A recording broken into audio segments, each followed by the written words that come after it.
मुजरिम जिनके लिए हमारी न्यायपालिका, उच्च न्यायालय और सर्वोच्च न्यायालय ने और सीबीआई के जो एक्ट है, उन्हीं ने एक ऐसे मुजरिम को पहले फांसी की सज़ा का तय किया था, फैसला हुआ था, फिर उसके बाद उम्र कैद की सज़ा पर किया गया। वो मुजरिम जो गुजरात में एक ऐसी तांडव हो रहा था बलात्कार का और मर्डर का, मौत का, वहाँ पे वो मुजरिम बिल्किस बानो का, जो अपने आसपास के दंगा और आग के भड़कने से वो कुछ रिश्तेदारों के साथ, अपनी माँ के साथ, अपनी बेटी के साथ वो एक जंगल में, झाड़ियों में छुपी हुई थी।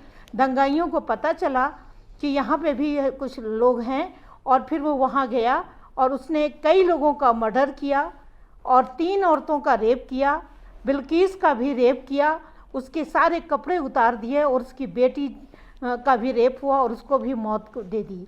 उन औरतों को भी मौत हुई और वो औरत बिल्किस गैंग रेप में, सामूहिक बलात्कार में बेहोश हो गई। वो रेपिस्ट, वो बलात्कारी, वो हैवान ये समझे कि ये औरत मर गई है और वो लोग चले गए। वो लड़की को किसी तरह से, जब वो बाहर होश में आई, तब वो आके देखती, वो अपने को किसी तरह बाहर निकलती है और उसके बदन पे एक कपड़ा नहीं होता है और वो निकलती है तो एक महिला ने उसको कुछ कपड़े दिए और तब उसके तन ढका। हमारे देश का एक मानवता अभी जिंदा थी है, मानवता जिंदा है।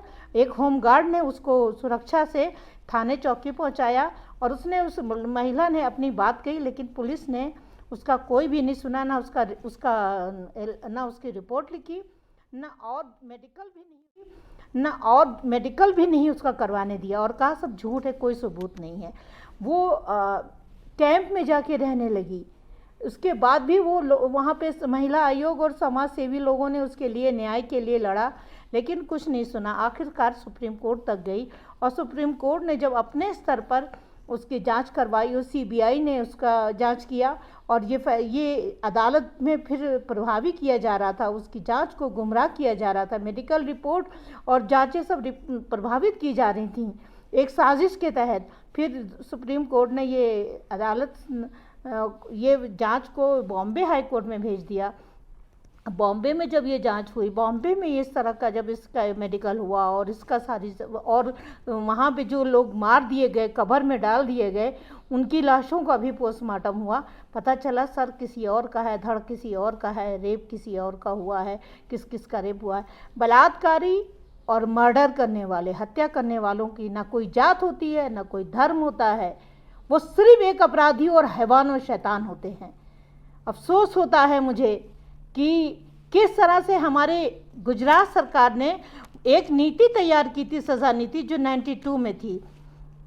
उस सज़ा नीति के आधार पर उन मुजरिमों को एक सिफारिश पर उनको बरी कर दिया गया, जबकि किसी भी न्यायालय ने, वही गुजरात ने भी 2014 में भी ये सज़ा नीति तैयार की थी कि 2 से 4 रेपिस करने वाले, 2 से 3 रेप करने वाले, बलात्कार करने वाले या मर्डर करने वालों को किसी तरह से सज़ा की माफ़ी नहीं हो सकती है।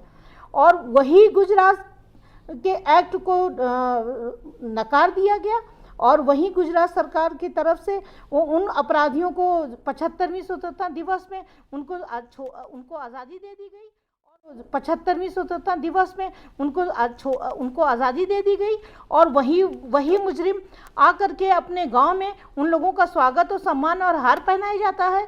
कितनी शर्म की बात है। वो कितना स्याह दिन है और वो कितने स्याह दिन लोग हैं जो ऐसे बलात्कार और ऐसे हैवानियत भरे लोगों का स्वागत कर रहे हैं। इसका मतलब है कि वो बलात्कारियों और अपराधियों के पक्ष में है, तो जो जुल्म के पक्ष में खड़ा है तो वो भी जो दोषी है और वो भी अपराधी है।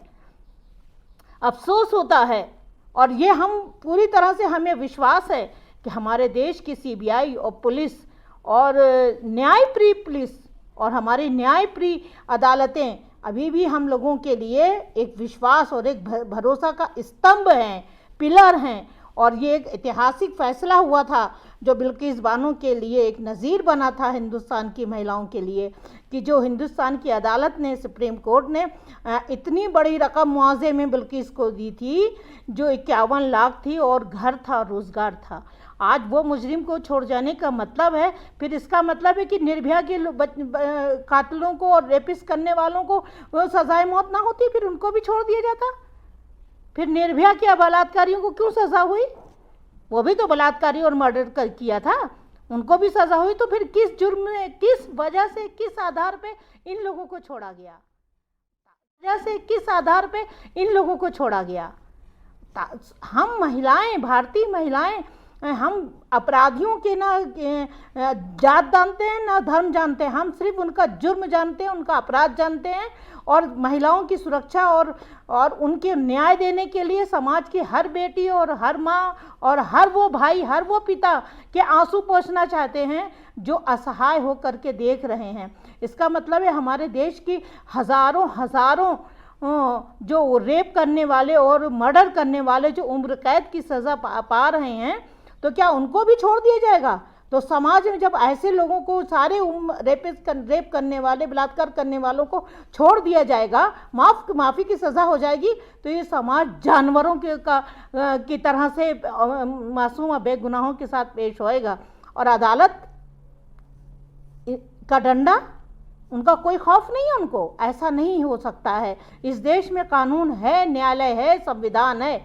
और उसी 75वीं स्वतंत्रता दिवस में हमारे देश के लोकप्रिय प्रधानमंत्री हमारे नरेंद्र मोदी जी कह रहे हैं कि महिलाओं की सुरक्षा, उनको न्याय, उनका आत्मसम्मान, उनका स्वाभिमान सुरक्षित रहेगा, उनको विकास, उनको विश्वास, उनको हम लोग भरोसा दिलाएंगे। और वहीं कुछ घंटों के बाद उनको आज़ादी मिल जाती है, क्योंकि स्वतंत्रता दिवस हो चाहे राष्ट्रीय पर्व हो, ऐसे कैदियों को आज़ादी मिल जाएगी। तो ऐसे कैदियों की तो सुप्रीम कोर्ट के में और सीबीआई एक्ट में और किसी भी न्यायालय में बिल्कुल इस पे पक्ष में नहीं है कि जो 2-3 रेप किए हों या 2-3 मर्डर किए हों उनको आज़ादी मिल जाए, कतई नहीं। इस देश की अदालत ऐसे मुजरिमों को दोबारा उम्र कैद की सज़ा में ठूंसने के लिए तैयार है। और हमें पूरा विश्वास है भारत के संविधान पे, और भारत के उच्च न्यायालय और सर्वोच्च न्यायालय में भरोसा है कि इन लोगों को ज़रूर दोबारा जेल में जाएंगे। क्योंकि ऐसे तो फिर सारे मुजरिम और जितने भी रेप करने वाले, बलात्कार करने वाले हैवानों और कत्ल करने वाले हैवानों को अगर छोड़ दिया जाएगा तो फिर जंगल राज हो जाएगा, हर घर कुछ छूटेगा ही नहीं। तो ये हमारे देश का ये संविधान, हमारे देश की न्यायपालिका बर्दाश्त नहीं करेगी। और हम आदरणीय प्रधानमंत्री जी से भी गुजारिश करेंगे कि ये जो फैसला आया है, या ये फैसले में ये जो इन लोग छोड़े गए